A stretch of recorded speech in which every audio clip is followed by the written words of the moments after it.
أعوذ بالله من الشيطان الرجيم. بسم الله الرحمن الرحيم. وما محمد إلا رسول قد خلت من قبله الرسل أفإن مات أو قتل انقلبتم على أعقابكم ومن ينقلب على عقبيه فلن يضر الله شيئا وسيجزي الله الشاكرين. وما كان لنفس أن تموت إلا بإذن الله كتابا مؤجلا ومن يرد ثواب الدنيا نؤته منها ومن يرد ثواب الآخرة نؤته منها وسنجزي الشاكرين.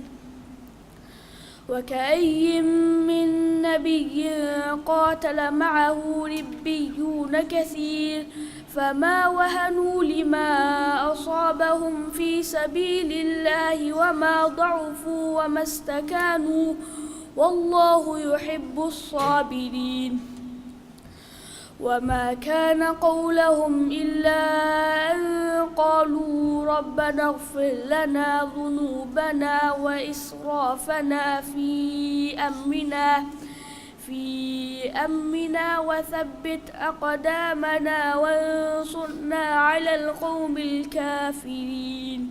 صدق الله العظيم.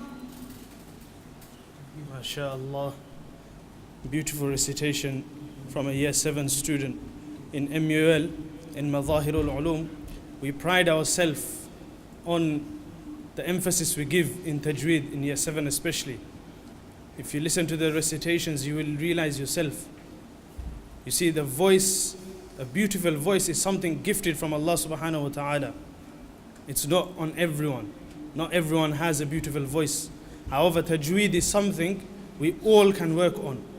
Whether we're young, old, doesn't matter what age, we can all work on our Tajweed. This is why we give a lot more emphasis on Tajweed in year 7 especially. This is what we pride on in Madahirul Ulum as well. Inshallah, next we have Mahfuz